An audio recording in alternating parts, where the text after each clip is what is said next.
말씀 보겠습니다. 말씀은 로마서 5장 6절부터 11절.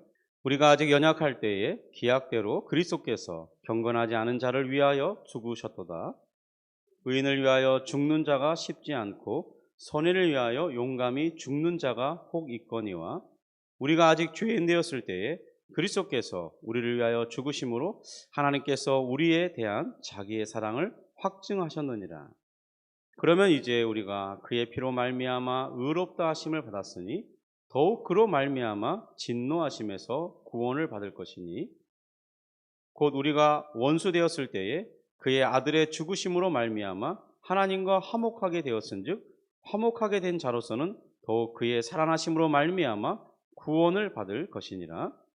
그뿐 아니라 이제 우리로 화목하게 하신 우리 주 예수 그리스도로 말미암아 하나님 안에서 또한 즐거워하느니라. 아멘.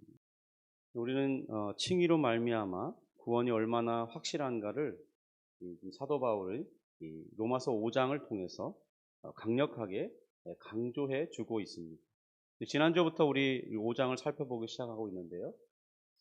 우리를 의롭다고 하신 이 모든 기반이 우리 자신에게 있지 않다고 말씀드렸습니다. 그러함에도 우리는 여전히 우리 자신을 끊임없이 바라보면서 우리의 구원을 저울질하는 그러면서 살아간다는 거죠. 정말 많은 성도들이 그렇게 살아갑니다. 오직 그리스도의 공로로 이 죄의 권세에서 벗어나고 죄책에서 용서되고 더 나아가 우리 그리스도의 순종으로 말미암아 이 획득한 의를 기반으로 그가 나의 구원자이심을 믿는 자에게 자신의 의를 전가시켜주는, 그래서 그를 믿는 자들도 하나님 앞에서 의롭다 칭함을 받게 해주셨다고 로마서가 말씀하고 있습니다. 이 놀라운 은혜로 말미암아 우리는 이제 하나님과 화평된 관계가 되었습니다. 하나님이 세우신 이 우리의 구원은 그것이 얼마나 견고하고 흔들림 없이 지켜져 오고 있는지 우리가 한번 생각해 보아야 할 것입니다. 5절 하반절을 보시면 하반절 같이 읽어보겠습니다. 우리에게 주신 성령으로 말미암아 하나님의 사랑이 우리 마음에 부은 바 됨이니 그랬습니다. 곧 우리의 구원의 확신을 견고하게 하고 결코 흔들리게 하지 않는 그 기반이 무엇이냐? 바로 이제 사도 바울은 하나님의 사랑에 있다고 이렇게 말씀하고 있는 것입니다. 성도 여러분, 우리의 구원의 가장 견고한 기초는 하나님의 영원하신 사랑에 근거하고 있습니다. 하나님의 사랑은 먼저 시작된 사랑인 것입니다. 6절부터 10절까지 하나님의 사랑이 무엇인지를 이제 사도 바울은 설명해 주고 있습니다. 5절에 설명한 하나님의 사랑이 그렇게 우리를 구원했다고 말하니까 그 사랑이 뭐냐는 거죠. 그래서 6절은 이렇게 말씀합니다. 우리 같이 읽습니다. 6절입니다. 우리가 아직 연약할 때의 기약대로 그리스도께서 경건하지 않은 자를 위하여 죽으셨도다.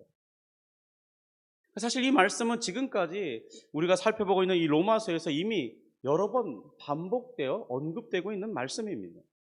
그래서 우리는 이 말씀에 청종하기보다는 사실 벌써 몇 번째야, 왜 같은 말을 이렇게 반복하는 거지? 그렇게 생각할 수 있을지 모릅니다. 그런데 사도 바울은 이것을 반복함으로써 이것이 우리에게 어떤 중요한 것을 가르쳐 주려고 하고 있다는 것입니다. 여러분, 이 반복은 우리에게 양면성을 있음을 생각하게 합니다. 어떤 거냐면, 첫째는 우리는 잘 받아들이지 못한다는 거예요.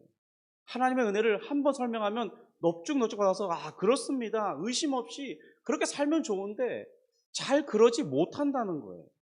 그래서 사도 바울은 지금 반복해서 설명해 주고 있다는 것이죠. 이것이 바로 우리의 한계입니다. 다른 하나는 이 반복의 위대함을 사도 바울이 잘 알고 있기 때문입니다. 우리가 어떻게 우리 자신의 한계를 극복되게 하게 되는지, 제일 좋은 방법이 무엇인지를 잘 알고 있는 것입니다. 성도 여러분, 중요한 것일수록 반복하는 게 도움이 됩니다. 반복한다는 것은 우리를 견고하게 해주는 가장 좋은 방법이거든요. 로마서를 쓸 때 사도 바울은 이미 여러 번 다양한 도시에서 전도해봤고 교회를 세워본 그런 탁월한 사역자였습니다. 그는 사람들이 복음을 받아들일 때 어떤 점을 어려워하는지 잘 알고 있었던 것입니다. 그래서 여러 번 반복한다는 것은 이 놀라운 말씀을 잘 받지 못하고 정확하게 이해하지 못하는 우리 자신, 우리들을 너무나 잘 알고 있었기 때문입니다. 성도님들은 어떻습니까? 이렇게 반복해서 설명하고 있는데 정말 그것을 있는 그대로 잘 받아들이고 또 이해하고 있습니까? 흔들리지 않는 상황 가운데 있습니까? 어떤 경우에라도 견고합니까? 로마서 3장 24절 25절에 이렇게 말하죠. 우리 다시 한번 3장 24절 25절 읽어보겠습니다. 그리스도 예수 안에 있는 속량으로 말미암아 하나님의 은혜로 값없이 의롭다 하심을 얻은 자 되었느니라. 이 예수를 하나님이 그의 피로써 믿음으로 말미암는 화목제물로 세우셨으니 이는 하나님께서 길이 참으시는 중에 전에 지은 죄를 관과하심으로 자기의 의로우심을 나타내려 하시느니. 우리는 사도 바울이 이렇게 반복하는 이유에 대해서 또 하나의 이유를 찾아볼 수 있습니다. 그것은 우리를 의롭다 하시는 데 있어서 우리에게는 아무것도 요구하지 않으시고 그 대신 하나님의 공의하심에 아무런 문제가 없이 우리에게 주어지기 위해서 그 치르신 대가가 엄청나게 큰 것이었는데요. 왜 그렇게 하시느냐 생각할 때 그것이 바로 우리를 극진히 사랑하시기 때문이었다는 것을 설명하기 위해서였다는 겁니다. 여러분, 하나님은 정말 우리를 극진히 사랑하십니다. 그것이 바로 이 조금 전에 읽었던 그런 말씀들이 증명해주고 있는 것이죠. 여러분, 사람이 확신을 가지는 데 있어서 가장 효과적인 방법이 있다면 사랑입니다. 여러분, 우리가 누군가에게 사랑받는 줄 알면 거기에 우리 마음에 기초를 둘 수 있습니다. 사람은 거기에서 위로를 받고 힘을 얻습니다. 그래서 우리를 가장 견고하고 강하게 해주는 것은 누군가 나를 진실되게 사랑한다는 그 사실을 아는 데서부터 비롯되는 것입니다. 하나님의 사랑은 어느 시대 성도들이건 깨닫고 받아들이는데 늘 어려움을 겪었던 문제입니다. 그런 하나님의 사랑을 깊이 깨닫게 될 때 그들은 모두 위대한 이 성도의 삶을 살아냈다는 것도 사실입니다. 성도는 그러므로 우리가 정말 위대해지기를 원하십니까? 하나님의 충성된 종으로 살아가기 원하십니까? 그 중에 가장 우선된 일이 무엇이냐면 바로 하나님의 사랑을 깨닫는 일입니다. 하나님의 사랑을 깨닫게 되면 우리는 우리 각자에게 주어진 삶을 의미 있게 살아낼 수 있습니다. 주를 위해 살아낼 수 있는 것이죠. 우리는 종종 이 복음에 대한 잘못된 메시지를 들을 때가 있습니다. 그것은 예수 그리스도께서 행하신 일을 보시고 아버지 하나님께서 우리를 용서해 주도록 요청하셨는데 하나님께서 그러한 요청을 받아들이셨다는 것입니다. 이 설명에서 잘못된 것이 무엇일까요? 여기에는 빠진 내용이 있습니다. 그것은 하나님 아버지께서 바로 그런 일을 계획하셨다는 것입니다. 여러분, 계획의 주체가 예수 그리스도가 아니라 하나님 아버지시라는 거죠. 바로 그리스도를 우리를 위해 보내주신 분이 누구냐? 우리가 믿고 있는 하나님 아버지라는 거예요. 예수님 우리를 위해 십자가에 죽으시고 그 행하신 일을 가지고 이제 하나님 앞에 나아가서 아버지, 제가 이렇게 했으니까 이 사람을 좀 받아들여 주세요. 그런 요청으로 이루어진 것이 아니라는 거예요. 그것이 드러난 현상으로 그럴 수 있지만은 그것을 계획하신 이가 누구냐는 거죠. 바로 그것을 계획하신 이는 바로 우리 주 예수 그리스도의 아버지, 우리가 곧 아버지 하나님이라고 부르는 그분이 하셨다는 것입니다. 바로 요한복음 3장 16절 보면 이렇게 기록되어 있죠. 우리 같이 한번 읽어보겠습니다. 요한복음 3장 16절입니다. 하나님이 세상을 이처럼 사랑하사 독생자를 주셨으니 이는 그를 믿는 자마다 멸망하지 않고 영생을 얻게 하려 하십니다. 여러분, 여기서 하나님은 아버지 하나님을 가리키는 것입니다. 그 하나님이 우리를 정말 지극히 사랑하셔서 어떤 일을 행하셨냐? 바로 예수 그리스도를 우리에게 주셨다는 것이죠. 성도 여러분, 여러분은 하나님을 어떤 분으로 알고 계십니까? 하나님 아버지께서는 이 죄에 대한 진노와 정말 지극히 이 죄를 미워하는 그런 분이십니다. 그러나 동시에 하나님께서는 그 죄를 지은 죄인을 사랑하시는 하나님이시라는 거예요. 거룩하신 하나님 앞에 죄가 무엇인지 알기까지는 우리는 하나님의 사랑이 무엇인지 진정으로 이해하기 어렵습니다. 여러분, 정말 우리의 죄가 얼마나 심각한 것인지 알아야 하나님의 사랑이 얼마나 큰 것인지 우리는 확인할 수 있는 것입니다. 죄가 무엇인지, 죄인이 되었다는 것이 무엇을 뜻하는지 우리가 정확하게 알 때 구원은 전적으로 하나님께 속한 일이라는 사실을 깨닫게 될 것입니다.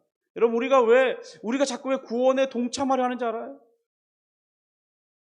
우리의 행위로 무엇인가 그것에 보탤 수 있다고 생각하는지 아세요? 내가 얼마나 심각한 죄인인지를 깨닫지 못하기 때문입니다. 죄인으로서 완전히 불가능하다는 것을 잘 모르는 거예요. 여러분, 우리는 하나님의 호의가 아니라면 우리는 결코 해결할 수 없는 그런 상황에 처해져 있는 존재입니다. 우리에게 주어진 구원은 전적으로 하나님의 영원하신 사랑의 결과로 주어지고 있는 것이죠. 6절을 한 번 더 살펴보면 이렇게 되어 있죠. 우리가 아직 연약할 때에 기약대로 그리스도께서 경건하지 않은 자를 위하여 죽으셨도다 그랬습니다. 우리가 여기서 먼저 첫 번째로 주목해 볼 단어가 있다면 기약대로라는 말이에요. 이 말을 좀 더 다른 말로 바꿔본다면 약속된 때에 이렇게 바꿔볼 수 있습니다. 이것이 무엇을 의미하는 거죠? 여러분, 그러니까 그리스도께서 우리를 위해 죽으신 이 사건은 하나님의 정하심 속에 있었다는 거예요. 하나님이 모르는 우연히 발생한 게 아니라는 겁니다. 그 정하심의 사건은 언제냐? 그 기원은 이 세상에 아직 존재하지 않았을 때입니다. 여러분, 우리는 하나님을 전지전능하신 하나님이라고 부릅니다. 이 말은 그가 모르시는 것이 없다는 거예요. 그래서 그는 과거, 현재, 미래 그 모든 것들을 언제나 현재처럼 다 알고 계신 분이라는 거예요. 이것이 바로 전지하다라는 말의 의미입니다. 또한 하나님은 초월하시는 분이죠. 그러므로 역사는 하나님 앞에 감춰질 수는 없는 것입니다. 그럼 우리는 미래를 모르죠. 우리의 당장 내일 어떤 일이 벌어질지 우리는 알지 못합니다. 그러나 하나님께는 우리의 모든 미래가, 우리의 끝조차도 하나님 앞에 감춰질 수 없는 것이죠. 그래서 하나님께서 약속하셨다는 것은요, 그것이 확정적이라는 말입니다. 기약대로 약속된 때를 따라서. 그러니까 하나님의 약속은 확정적이라는 것입니다.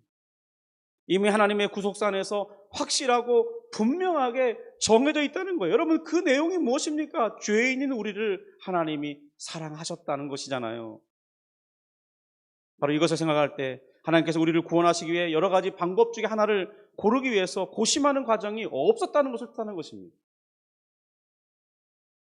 우리는 다르지 않습니까?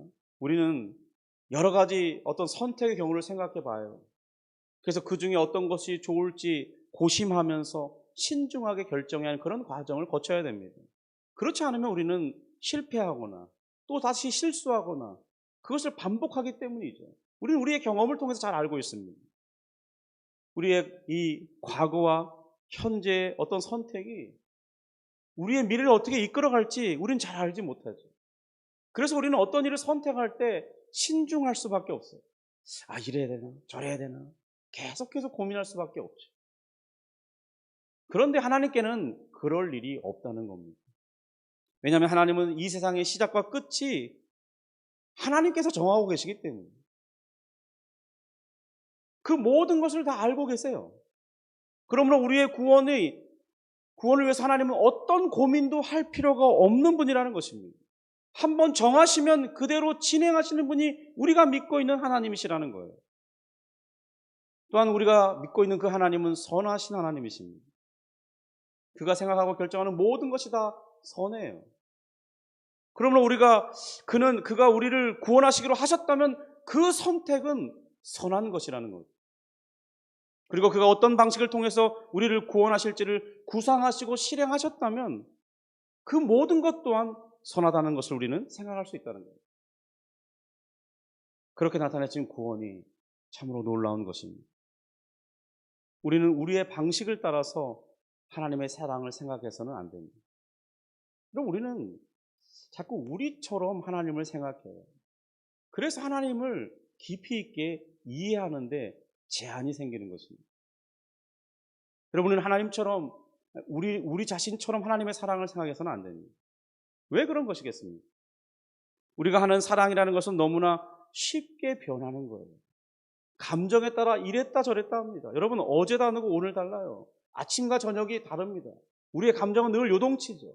좋았다 싫었다, 화났다가 웃었다가 슬퍼했다가 금방 웃었다가. 한번 우리 자신을 돌아보세요. 우리는 하루에도 얼마나 많이 우리 감정이 요동칩니까? 그러나 하나님의 사랑은 영원히 변하지 않습니다. 그의 사랑은 요동하지 않는 사랑이에요. 견고한 사랑이에요. 변함없는 사랑이에요. 그 사랑은 영원합니다. 그의 사랑은 고갈되지 않습니다. 그의 사랑은 충만하고 차고 넘치는 사랑이에요. 바로 그런 사랑에 의해서 기반된 이 계획이었어요. 우리의 구원이 말이죠. 그리고 그것이 역사 안에서 실행되어 우리에게 주어진 것이라면 그것은 실로 놀라운 것이라는 겁니다. 구원이 하나님의 영원한 사랑에 기반된 것임을 알게 해주시를 그 역할을 누가 하셨냐? 5절에 말하고 있죠. 성령 하나님이 그렇게 하셨다는 거예요. 5절에서 하나님의 사랑이 우리에게 주신 성령을 통해서 우리 마음에 부어진 것이라고 말씀하고 있습니다. 여러분, 그래서 우리는 하나님의 사랑을 알게 되는 것입니다. 여러분이 하나님의 사랑을 조금이라도 이해했죠? 거기에는 성령의 역사가 있었다는 거예요. 결코 성령의 역사가 없이는 하나님의 사랑을 이해할 수 없다는 것입니다. 그러면 우리가 성령을 받았냐 안 받았냐를 고민하지 마세요. 내가 하나님을 믿고 있고 예수 그리스도를 알고 있고 그분의 사랑을 내가 깨닫고 있다면 성령은 이미 우리 가운데 역사하고 계신 것입니다. 여러분이 자신을 돌아보세요. 그런데 우리는 이런 사랑을 받을 만한 사람들이 아니었다는 겁니다. 이제 우리는 하나님의 놀라운 사랑을 기반으로 하는 구원을 이해하기 전에 그것을 잘 받아들이지 못하게 하는 그 원인이 어디에 있는지 살펴볼 필요가 있다는 거예요. 여러분, 우리는 우리 자신의 이 현실에 대해서 진지하게 한번 오늘 다뤄보고자 합니다. 사도 바울은 그것을 가르쳐 뭐라고 했냐면 우리가 아직 연약할 때라고 했습니다. 연약이라는 것은 무능한 상태를 가리키는 것입니다. 어떤 능력을 상실한 상태를 가리키는 거예요. 여러분, 이 말은 우리가 이 땅을 살아갈 만한 능력이 없다, 공부하는 어떤 지혜가 없다, 건강이 없다, 그런 걸 말하는 게 아닙니다. 여러분, 이것은 바로 하나님과 우리 사이의 관계에서의 것을 말하는 거죠. 그 원인이 무엇이냐는 거죠. 그 원인의 기원은 우리에게 있지 않았어요. 이건 마치 신화 속에 어떤 아주 오래전 어떤 동화 이야기를 듣는 것 같은 그런 이야기처럼 우리에게 다가오는 이야기입니다. 그 기원은 바로 인류의 조상인 아담으로부터 비롯되었다고 사도 바울은 설명합니다. 근데 우리는 사실 이걸 그냥 신화처럼 생각해요. 많은 분들이 그렇게 생각합니다. 그럼 우리의 인류의 기원을 어디라고 여깁니까? 다 원숭이부터 진화해서 우리가 이렇게 변화됐다고 생각하잖아요. 그래서 그것을 설명하기 어려우니까 엄청난 오래된 시간을 설정하지 않습니까? 근데 성경은 그렇게 말하지 않는다는 거예요. 그러니까 더 많은 사람들이 이것을 믿지 못해요. 로마서 5장 12절인데요. 우리 같이 한번 읽어보겠습니다. 그러므로 한 사람으로 말미암아 죄가 세상에 들어오고 죄로 말미암아 사망이 들어왔나니 이와 같이 모든 사람이 죄를 지었으므로 사망이 모든 사람에게 이르렀느니라. 그러니까 우리가 연약한 상태가 된 원인, 그러니까 하나님과 관계에서 무능한 상태가 된 이 원인이 한 사람의 범죄로 비롯됐다는 거예요. 여러분, 아담이 행한 그 죄가 무엇이었고 그 결과가 무엇이었습니까? 우리 먼저 죄가 무엇인지를 정의해 볼 필요가 있어요. 여러분, 죄란요, 하나님과 그의 말씀에 반하는 모든 사상과 체계를 뜻합니다. 여러분, 이것은 거대한 거예요. 그것은 한 사람을 지배하는 것이기도 하지만 이 세상 모든 것을 시대를 초월해서 지배하는 거대한 사상 체계예요. 그것은 우리가 존재하기 전부터 있었습니다. 그래서 우리는 잘 이해하지 못해요. 이 세상을 바르게 바라보지 못합니다. 여러분, 이 세상은 거대한 이 죄의 세계에 속해 있는 것입니다. 하나님과 그의 뜻을 거스르는 모든 것이 다 죄이죠. 창세기 3장 5절 한번 보실까요? 3장 5절 띄워주시기 바랍니다. 있습니다. 3장 5절. 잘못인가요? 없으면 제가 읽겠습니다. 너희가 그것을 먹는 날에는 너희 눈이 밝아져 하나님과 같이 되어 선악을 알 줄 하나님이 아십니다. 이 말씀에 죄가 무엇인지 정확하게 진술하고 있어요. 뱀이 하와에게 어떻게 유혹하고 있습니까? 너희가 하나님과 같이 될 것이라고 말한다는 것입니다. 여러분, 우리 한번 생각해 보세요. 여러분, 하나님이 되시려면 충족해야 할 하나의 조건이 있습니다. 이것은 그의 이름에 나타나 있어요. 여러분, 우리가 하나님을 왜 하나님이라고 부르는 것입니까? 그것은 그분이 홀로 한 분이시기 때문에 우리가 하나님이라고 부르는 거예요. 여러분, 그런데 뱀은 하와에게 너희가 하나님과 같이 될 것이라고 말한다는 거예요. 우리가 하나님처럼 완전히 독립된 존재로 살아갈 수 있다는 거예요. 스스로 판단하는 존재가 되어서 선악을 결정지을 수 있는 그런 존재가 된다는 거죠. 여러분, 그것이 가능하겠습니까? 여러분, 우리가 그럴 수 있는 존재일까요? 창세기 2장 7절은 우리 존재에 대해서 이렇게 설명합니다. 우리 7절, 2장 7절 한번 보여주세요. 같이 읽습니다. 여호와 하나님이 땅의 흙으로 사람을 지으시고 생기를 그 코에 불어넣으시니 사람이 생명이 되니라. 여기 생명이 되다 할 때는 여러 가지 다양한 의미가 많이 내포되어 있어요. 그런데 그 중에 하나가 어떤 뜻이 있냐면 욕망하는 존재가 되다. 그런 의미가 있어요. 여러분, 이 말이 무슨 의미일까요? 우리는 누군가를 욕망하는 존재라는 거예요. 바라보는 존재라는 거예요. 여러분, 인간은 하나님을 바라보도록 하나님 안에서 자신의 욕망이 채워지도록 지음받은 존재라는 거예요. 여러분, 특별한 존재라는 거예요. 하나님 안에서 자신의 욕망이 채워지는 신기한 존재, 그것이 사람이에요. 여러분, 이 말은 무슨 말이겠어요? 스스로 독립된 존재로 살아갈 수 없고 우리는 의존적인 존재로 살도록 창조되었다는 것을 말씀하고 있는 거죠. 우리의 일상생활을 보세요. 우리는 다 누군가를 의존하며 살아갑니다. 혼자 여러분이 살아갈 수 있나요? 여러분, 그 혼자 살아갈 수 있다고 생각하는 것은 여러분 교만입니다. 아직 깨닫고 있지 못하는 거예요. 한번 생각해 보세요. 이 의복만 생각해 보세요. 이거 우리가 만들었습니까? 우리는 돈 주고 샀죠. 누군가 이것을 만드는 사람이 있는 거예요. 염색하는 사람이 있고, 이거 직물을 제조하는 사람이 있고, 유통하는 사람이 있고, 거기에 관련된 수많은 사람들, 수많은 기업들이 있기 때문에 우리는 이 옷을 입고 살 수 있는 거죠. 그렇다는 거예요. 우리는 스스로 독립된 존재로 살아갈 수 없는 존재입니다. 그런데 지금 뱀이 하와에게 뭐라고 말합니까? 너희가 하나님과 같이 독립된 존재라고 말한다는 거예요. 여러분들 여기서 주의할 것이 있어요. 너가 이렇게 말하지 않았다는 거예요. 여러분, 이 당시에 뱀이 하와에게 유혹할 때 사람은 몇 명이었습니까? 아담과 하와죠. 너희가 이렇게 말하고 있다는 거예요. 여러분, 이것은 완전한 거짓말인 것이 드러나는 것입니다. 그런데 그 결과는 하와가 먼저 먹었어요. 또 그것을 아담에게 주어 먹게 했다고 했습니다. 여러분, 아담이 이것을 먹을 때는 그러니까 매우 의도적이고 고의적인 반역인 것이 이 뱀의 유혹하는 말 속에 들어있어요. 너가 아니라 너희가 하나님과 같이 될 거야. 여러분, 하와가 그것을 아담에게 설득하는 과정이 있었던 것이 아니겠어요? 그러니까 아담이 선택한 것입니다. 이건 매우 고의적인 반역이에요. 우리는 이미 아담이 하나님의 이 경고를 알고 있다는 사실을 알고 있죠. 먹는 날에는 정령 죽을 것이라고 하나님이 엄청 강조해서 말씀하셨습니다. 아담은 그 경고를 직접 들은 사람이에요. 그런데도 하와의 이 권유를 받아들였고, 그러함으로 죄는 아담뿐만 아니라 우리가 알지도 못했던 그런 죄의 지배력에 우리까지도 영향을 받고 있는 거예요. 죄는 결국 불가능한 것을 시도하게 하는 악한 것이라는 것입니다. 그런데 우리를 뭐라고 부르죠? 그 불가능한 것을 시도하는 악한 것을 따르는 존재가 되었다, 죄인이 되었다고 말하잖아요. 물론 죄를 범함으로써 사람이 얻는 것이 있습니다. 죄를 범할 때 우리가 얻는 게 있어요, 여러분. 그게 뭔지 아세요? 하나님으로부터 단절되고 독립된 존재가 되어 살아갈 수 있다는 겁니다.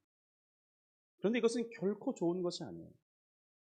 이제는 모든 것을 스스로 결정해야만 하는 존재가 됐다는 거예요. 그럼 이것은 너무나 피곤한 인생입니다. 그 결과는 비참하고 참혹한 것이었습니다. 하나님 없이 살아가야 된다는 것은요, 10절의 말씀처럼 오늘 보면 10절이 뭐라고 말했어요? 하나님의 원수로 살아간다고 말했어요. 그럼 이것이 얼마나 참혹한 일입니까? 하나님을 사랑하고 하나님의 사랑을 받는 존재가 아니라 하나님을 대적하는 존재로 살아간다. 여러분, 하나님은 신이시잖아요. 그런 모든 것을 하실 수 있는 존재잖아요. 그런데 그 하나님을 거역하면서 하나님을 대적하면서 살아간다는 거, 여러분, 이것이 얼마나 우리 인생이 비참함에 빠져 있는 것이겠어요. 생각해 보세요. 하나님을 의존하며 살아야 되는 존재가 하나님으로부터 독립된다는 것은 여기에 표현되어 있지 않지만 엄청난 상실을 의미하는 것입니다. 그리고 이제 더 나아가 하나님의 원수로 살아야 하는 거죠. 여러분, 그래서 진노는 필연적인 것입니다. 죄인에게 진노는 필연적인 거예요. 그 죄의 결과는 이미 하나님께서 경고해 주신 바대로 사망입니다. 그래서 실제로 사망이 아담뿐만 아니라 그의 후손으로 태어나는 모든 사람들을 위해 군림하게 되었죠. 그런데 우리는 여전히 그런 시도를 하며 살아간다는 겁니다. 여러분, 그런 징후는 제가요, 두 자녀를 낳아서 양육해 보았잖아요. 그 현상이 동일했다는 거예요. 아마 저도 어렸을 때 그러지 않았을까 싶어요. 여러분, 모든 사람은 다 그런 것 같아요. 한 2살쯤 되면요, 이제 말을 배우고 걸어 다니고 뭔가 좀 이렇게 할 수 있는 때가 되는 것 같습니다. 그러면 배우는 말이 있어요. 싫어? 이렇게 말해요. 그리고요, 그거 내가 한다는 거예요. 여러분, 아직 그 나이 때에 그거 못해요. 그런데도 자신이 하겠다고 우기면서 떼를 쓰기 시작해요. 이게 바로 하나님으로부터 독립된 존재로 살기 위한 훈련인 거예요. 그리고 두 번째 징후가 언제 나타나냐면 사춘기 때 나타납니다. 혼자 있고 싶어요. 문을 함부로 열면 안 됩니다. 그 방이 언제 자기 것이었습니까? 그 값을 누가 다 지불했죠? 누가 그 뒷바라지를 다 하고 있습니까? 그런데 이제는 자기가 사춘기 되었기 때문에 당당히 독립된 존재로 대우받아야 한다는 거예요. 그렇게 주장하는 거죠. 부모는 또 그것을 허용해 줍니다. 왜냐하면 다 그렇게 우리가 살아왔으니까. 여러분, 그러나 아직 때가 되지 않았습니다. 사춘기에 든 자녀는 아직 그런 능력을 갖추지 못한 상태예요. 더 많은 부모의 도움을 필요로 하고 있습니다, 여전히. 그런데도 그들의 생각에는 독립하고자 하는 그 열망이 있다는 거예요. 여러분, 그것이 다 잘못됐다고 말하는 것이 아니라 그것의 기원이 무엇이냐는 거예요. 여전히 그들은 부모에게 의존된 상태여야 살아가는데 필요한 모든 것들이 안정적으로 공급받을 수 있는 것처럼, 그럼 우리도 지속해서 하나님 가운데 머물러야, 하나님 안에 있어야 그 모든 것들이 공급되는 것이죠. 그럼 우리는 이렇게 본질적으로 우리가 언제나 의존해야 되는 하나님으로부터 분리를 시도하고 있다는 것입니다. 마치 부모에게서부터 분리되고자 하는 것처럼 그런 시도를 하나님께도 하고 있다는 거예요. 그리고 더 나아가서 스스로 하나님이 되려고 하는 것입니다. 이것을 다른 말로 표현해 본다면 자기 중심성이라고 할 수 있어요. 모든 것을 자기가 판단하고 결정하기를 원한다는 거예요. 여러분, 여기에 정말 치명적인 오류를 내포하고 있다는 사실을 우리가 알아야 됩니다. 여러분, 여기에 치명적인 오류가 무엇입니까? 그것은 자기 판단이 옳다고 하는 전제를 깔고 있다는 것입니다. 내 판단은 옳아라는 전제를 깔고 있다. 여러분, 그런데 내 판단은 항상 옳을 수 없습니다. 그것이 아니라는 것을 어떻게 알 수 있죠? 우리 자신을 뒤돌아보세요. 그럼 우리가 판단한 그 모든 것이 얼마나 잘못된 경우가 태반입니까? 얼마나 많습니까? 이거 내가 좀 이렇게 하지 말았어야 될 걸. 이거 왜 이렇게 했을까? 그리고 그것의 증거가 무엇입니까? 내 판단이 옳지 못했다는 증거잖아요. 그런데도 우리는 스스로 판단할 때는 나는 옳다, 내 판단은 탁월하다. 이런 전제를 깔고 있다는 겁니다. 여러분, 근데 우리는 그럴 수 없습니다. 대표적인 예로요, 솔로몬의 아들 르호보암을 보세요. 그는 나이 많은 사람들의 조언을 들어봤습니다. 그런데 결국 무엇을 따랐죠? 자신의 동료들을, 자신의 친구들의 말을 들었습니다. 그래서 나라가 두 동강이 나버렸어요. 우리도 이와 같은 행동들을 얼마나 많이 하며 살아가냐는 겁니다. 여러분, 자기 중심성이란 다른 말로 한다면 스스로 하나님이 되려는 성향이라고 말할 수 있어요. 그래서 언제나 하나님의 자리에 앉고자 하는 것입니다. 그러나 참되신 하나님은 이것을 결코 용납하시는 분이 아니에요. 누구라도 자신이 하나님이 되려 하는 자를 하나님은 자신의 영광을 찬탈하는 시도라고 받아들여요. 그래서 그러한 자리에 하나님의 진노가 촉발하는 것입니다. 스스로 독립된 존재가 되려는 것은 들을 때는 멋있는 표현처럼 보여요. 여러분, 스스로 독립된 존재. 얼마나 멋있습니까? 그러나 우리가 하나님으로부터 분리될 때는 그냥 모든 것이 유지된 채, 그러니까 내가 하나님께로 부여받은 모든 것이 여전히 있은 채 분리되는 것이 아니라는 것입니다. 여러분, 우리에게 부여됐던 놀라운 영광과 특권이 있어요. 여러분, 우리는 창조될 때부터 하나님으로부터 거룩함과 의로움과 선함을 부여받은 존재로 태어났습니다. 여러분, 우리는 도덕적으로 탁월한 존재였어요. 여러분, 우리가 동물의 모든 이름들을 지어줄 때 그것은 그의 이름이 될 정도로 대단한 지성과 능력을 갖춘 존재였습니다. 그들에게 있어서 우리는 하나님처럼 보이는 그런 존재였어요. 하나님의 영광을 보여주는, 대리하는 그런 존재였단 말이에요. 그런데 그렇게 부여됐던 모든 영광이, 특권이 상실되어 버리는 거죠. 유독 그 중에서도 하나님에 관한 것과 도덕과 윤리에서 무지해지고 무능력해진다는 것입니다. 그래서 6절에서 우리는 이제 더 이상 경건하지 않은 자가 되었다고 했습니다. 여러분, 경건하다는 것은 하나님을 하나님으로 인정하고 그분을 경외하면서 그분께 합당하게 살아가는 그런 삶의 태도를 말하는 거죠. 그런데 이제 우리는 하나님을 하나님으로 인정하지 않는 사람이 되었다는 것입니다. 그로 인해 발생하는 많은 것들은 우리에게 좋지 않은 것들을 안겨다 주었습니다. 곧 하나님을 인정하지 않고 떠나서 할 때 그것은 무언가 얻는 것이 아니라 잃어버린 것이 되었죠. 여러분, 우리는 죽고 죽음을 위해서 태어난 존재가 아닙니다. 홍수 심판이 있기 전에는 천사를 가까이 살았습니다. 그것이 무엇을 말하죠? 그것은 죽음을 위해서 우리가 태어난 존재가 아니라. 그런데 여러분, 우리는 이제 영원한 삶의 기회를 잃어버린 존재가 되었어요. 제한된 존재가 되었어요. 우리의 삶은 더 이상 선하지 않아요.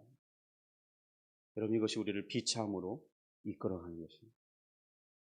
더 이상 우리는 하나님처럼 의롭고 거룩하고 선한 존재로 살아갈 수 없습니다. 스스로 독립된 존재로 판단하고 분별하긴 해요. 그런데 그 분별한 대로 선한 행실을 행할 능력은 없어요. 이것이 우리의 문제인 것입니다. 여러분, 죄인 된다는 것은 도덕적인 판단을 하는 존재로 살지만 그 판단대로 살아갈 수 없는 이 도덕적 능력을 상실한 상태를 말하는 것입니다. 그러면 우리가 선을 행하고자 하지만 악을 행하는 것, 하나님의 뜻에 이르지 못하는 죄에 이르는 것입니다. 여러분, 죄는 또 거기에서 머무르는 게 아니죠. 우리를 가만히 있게 하지 않습니다. 죄는 엄청나게 많은 문제들을 양산하게 만들어요. 여러분, 그 대표적인 것은 뭐냐면요, 하나님으로부터 우리가 소외된다는 거예요. 그리고 우리는 그런 소외됨 속에 고립과 단절을 경험하게 됩니다. 여러분, 하나님으로부터 소외는요, 심각한 것입니다. 하나님으로부터 주어지는 모든 축복들이 생명, 평안, 기쁨, 만족, 정말 미래에 대한 소망, 하나님과 함께하는 그 은혜, 이 모든 것들이 중단되는 것을 말해요. 그래서 이제부터는 스스로 그것을 추구하며 얻어야 되는 거죠.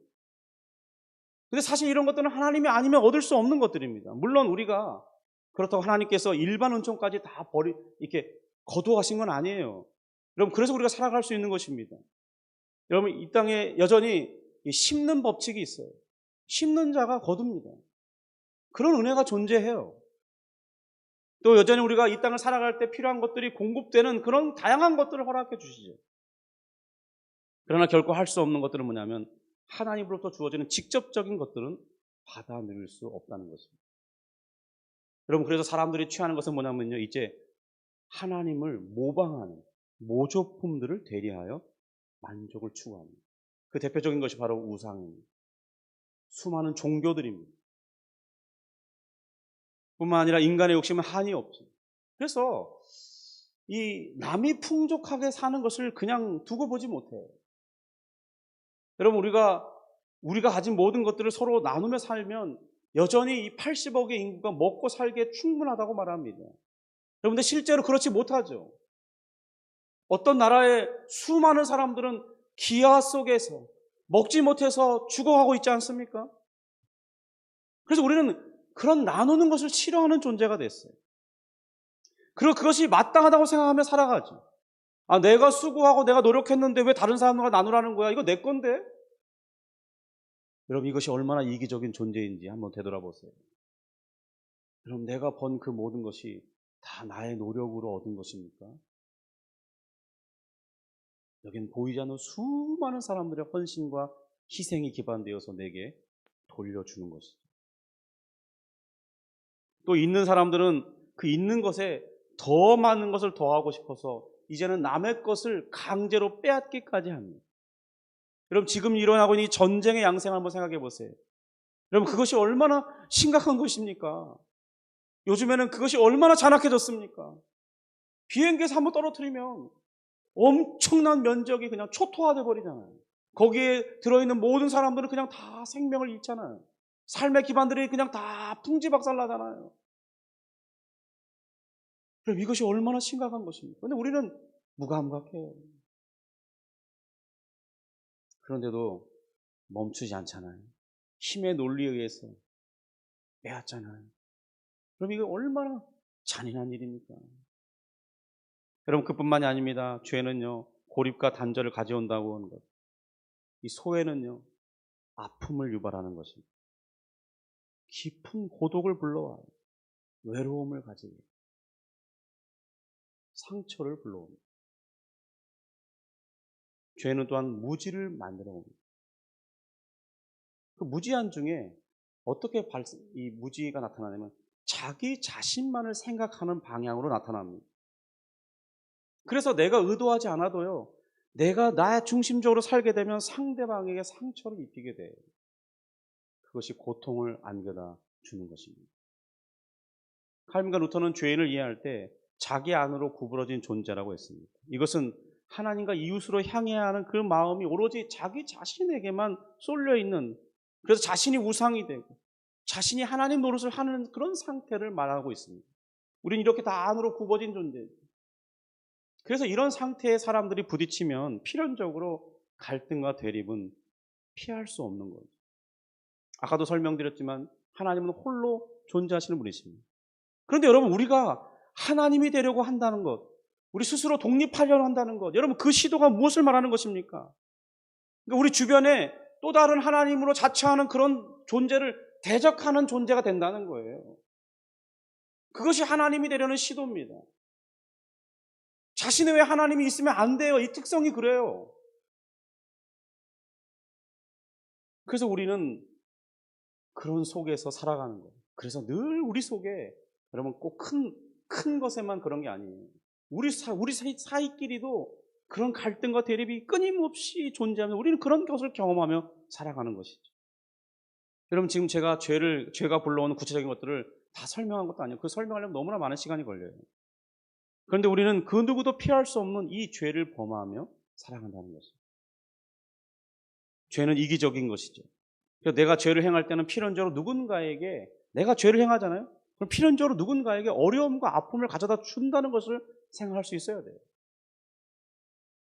죄는 자기 자신만을 헤아리며 생각하게 만들기 때문에 다른 사람을 돌아보지 못하게 해요. 우리 모두는 다 그런 존재로 전락하면서 살아가고 있는 것입니다. 나만을 생각한다는 것, 좋은 것이 아닙니다. 나만을 위한다는 것, 결코 행복한 일이 아니에요. 여러분, 행복은 그래서 남에게 줄 때 행복을 느낍니다. 내 것을 막 아낌없이 베푸는 사람들이, 그럼 그런 사람은 너무 행복하다고 말을 해요. 행복은 움켜쥐는 것이 아니라 나눌 때 주어지는 것이죠. 간접적으로 그런 경험이 이걸 말해주잖아요. 여러분, 그렇다면 우리는 과연 이런 우리를 누가 사랑하겠다는 것입니다. 예를 들어본다면 어떤 사람이 큰 잘못을 저질렀다고 생각해 보세요. 그래서 그 주변 사람들이 다 떠나버렸습니다. 그런데 그 중에 가장 가까이 지냈던 어떤 사람이 찾아와서 이렇게 말합니다. 나는 내가 잘못했다고, 잘못하지 않았다고 말하지 않을 것이다. 너는 분명 큰 잘못을 범했지. 그러나 나는 내가 잘못한 것으로 너를 버리거나 너를 떠나지 않을 거야. 내가 너의 곁에 남아있기로 한 이유는 단지 너를 사랑하기 때문이다. 여러분, 우리의 사랑에는 늘 한계가 있습니다. 아무리 사랑하는 사람이고 사랑해야 할 관계여도 반복해서 상처를 주고 받게 되면요, 우리는 이런 선택을 하고자 해요. 그 관계를 끊어버리려고 시도한다는 것입니다. 그럼 그것이 우리의 모습이에요. 우리가 잘 지내다가도 서로에게 상처 줘보세요. 우리 반응이 어떻습니까? 금방 그 관계를 청산해버리고자 하는 유혹을 받잖아요. 그것이 우리의 실존이라는 거예요. 그런 앞에서 설명한 이 모습은 하나님께서 우리를 만드실 때 그렇게 의도한 모습이 아니라는 거죠. 여러분, 우리 한번 오늘 그 6절, 8절, 10절 그 앞에 있는 표현 한번 살펴보세요. 우리의 실존을 표현했지만 그 표현 안에는 엄청난 하나님의 은혜와 사랑이 담겨 있음을 볼 수 있습니다. 6절에 보면 이렇게 되어 있죠. 우리가 아직 연약할 때에. 8절은 이렇게 되어 있습니다. 우리가 아직 죄인 되었을 때에. 10절은 우리가 원수 되었을 때라고 말씀하고 있죠. 동일한 이 패턴이 반복되고 있잖아요. 우리가 아직 뭐뭐할 때에 이렇게 말하고 있다는 거예요. 비록 하나님 앞에 우리가 나아갈 수 있는 자격과 능력을 상실한 상태로, 연약한 상태로 살아가고 있고, 우리는 우리 자신만을 위해 살아가는 죄인으로 살아가고, 또 특별히 하나님에 대해서는 원수로 살아가고 있지만, 바로 그때에, 그런 때에 하나님의 사랑이 우리에게 나타나는 것입니다. 우리 8절 한번 읽어볼까요? 시작. 우리가 아직 죄인 되었을 때에 그리스도께서 우리를 위하여 죽으심으로 하나님께서 우리에 대한 자기의 사랑을 확증하셨느니라. 그러면 이 말씀을 잘 생각해 보세요. 여러분, 우리는 하나님 앞에 얼마나 버림당해야 할 마땅한 존재입니까? 그런데 바로 그런 때에 하나님이 우리를 사랑하셨다는 거예요. 우리는 할 수 없는 무능의 상태였잖아요. 이기적이고 자기중심적인 죄의 상태에 있었잖아요. 그런데 하나님께서는 그런 때에 그리스도를 보내셨고, 그리스도께서는 친히 우리를 위하여 죽으셨어요. 그래서 우리를 향한 자기의 사랑을 확증하셨다고 말씀하고 있습니다. 그럼 여기서 멈추지 않죠. 9절 10절을 보면 이렇게 되어 있습니다. 우리 같이 9절 10절 있습니다. 그러면 이제 우리가 그의 피로 말미암아 의롭다 하심을 받았으니 더욱 그로 말미암아 진노하심에서 구원을 받을 것이니 곧 우리가 원수 되었을 때에 그의 아들의 죽으심으로 말미암아 하나님과 화목하게 되었은즉 화목된 자로서는 더욱 그의 살아나심으로 말미암아 구원을 받을 것입니다.